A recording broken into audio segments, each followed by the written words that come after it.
Shalom, selamat Natal bagi kita semua Bapak Ibu yang Tuhan kasihi. Damai Natal senantiasa beserta dalam hidup kita.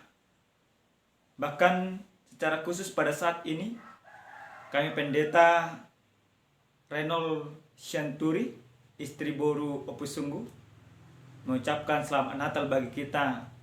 Tuhan memberkati. Bapak Ibu yang Tuhan kasih, pada saat ini kita akan mendengarkan sabda Tuhan.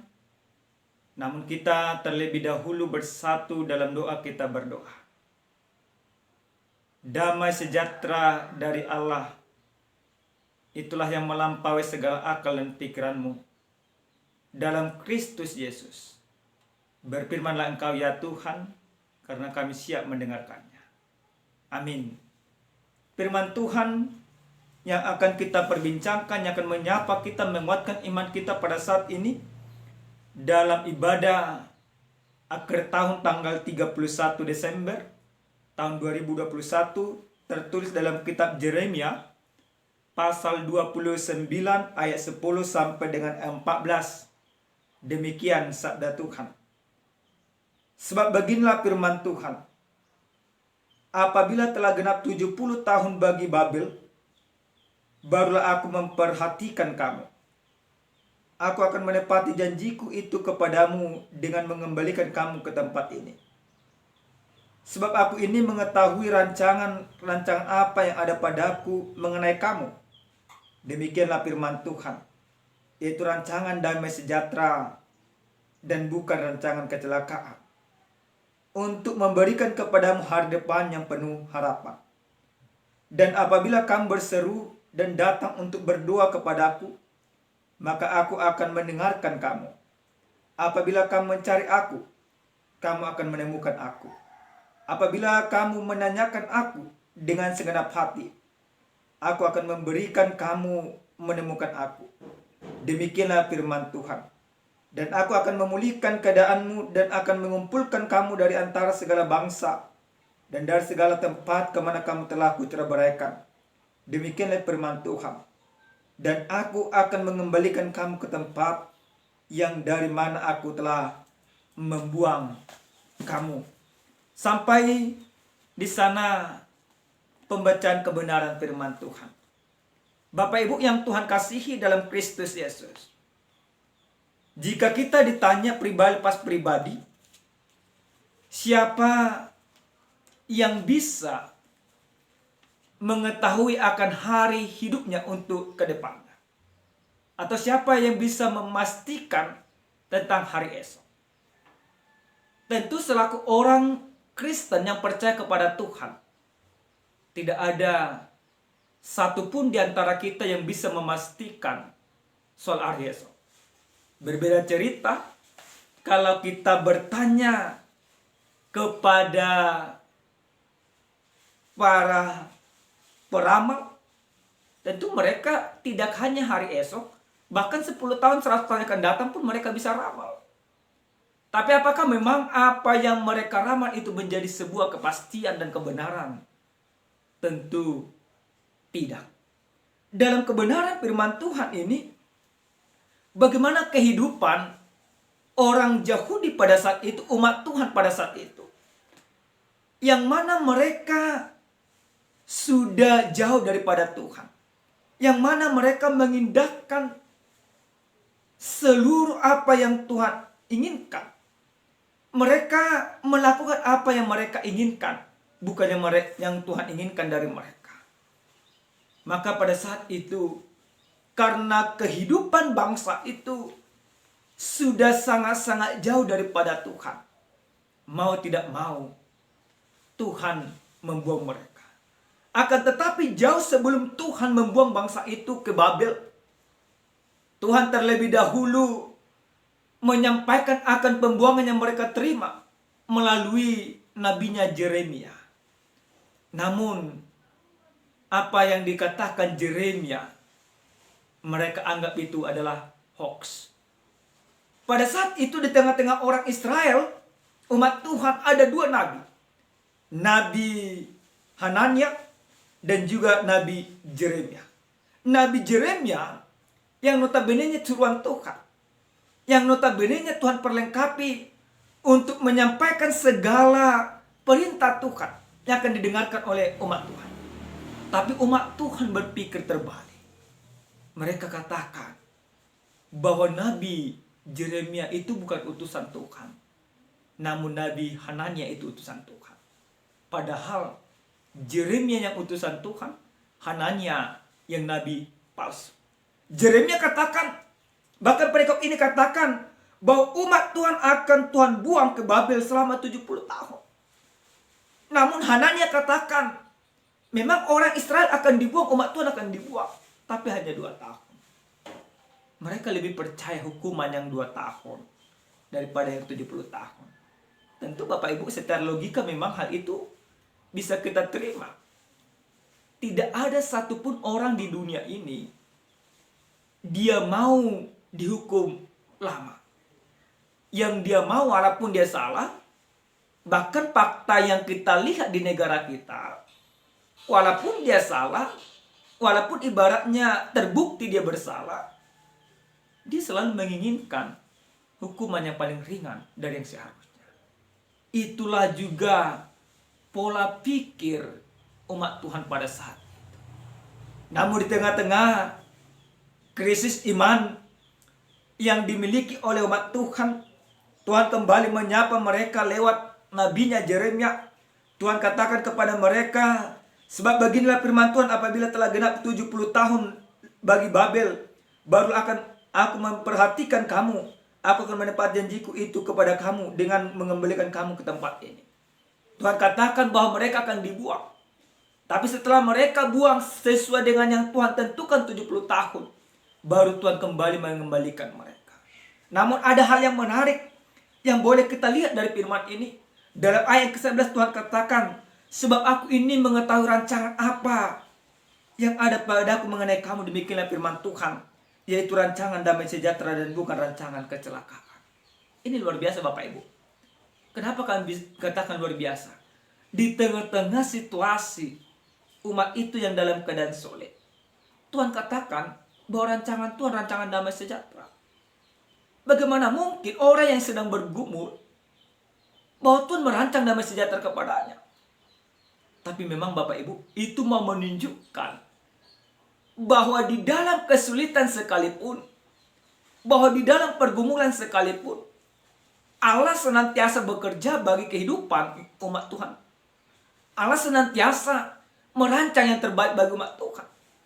Yang mana Tuhan mau mengatakan, apa yang kau hadapi di dalam kehidupanmu, kesulitan apa yang kau terima pada saat ini, bukan berarti Tuhan tutup mata. Tetapi Tuhan ingin menjadikan kesulitan yang kau alami di dalam kehidupanmu menjadi sebuah batu loncatan di dalam imanmu dalam menjalani kehidupan. Makanya Tuhan katakan, aku mengetahui rancangan apa yang aku berikan kepada kamu. Itu rancangan damai sejahtera. Bahkan Tuhan nyatakan juga dalam ayat ke-12, dan apabila kamu berseru dan datang untuk berdoa kepadaku, maka aku akan mendengarkan. Jadi Tuhan mau katakan, ketika engkau menyadari segala dosamu, ketika engkau melakukan sebuah pertobatan, maka rancanganku akan nyata kepadamu. Rancangan yang terbesar adalah bahwa Tuhan akan mendengarkan segala keluh kesahmu. Rancangan yang terbaik yang Tuhan inginkan adalah bahwa apa yang kamu minta daripada Tuhan akan Tuhan jawab dan Tuhan berikan. Bapak Ibu yang dikasihi oleh Tuhan kita Yesus Kristus, dalam ibadah akhir tahun ini, pada saat ini, kita mungkin sudah banyak merencanakan akan apa yang boleh kita lakukan tahun 2022. Tahun 2021 banyak kesulitan yang kita alami. Banyak tantangan yang kita hadapi. Banyak kegagalan yang menerpa kehidupan kita. Mungkin berbagai kegagalan. Bahkan dari kegagalan itu kami percaya ada menjadi sebuah introspeksi diri bagi kita. Ada sebuah keyakinan bahwa tahun depan kegagalan ini tidak akan terjadi di dalam kehidupan. Bapak Ibu, semuanya itu sah-sah saja.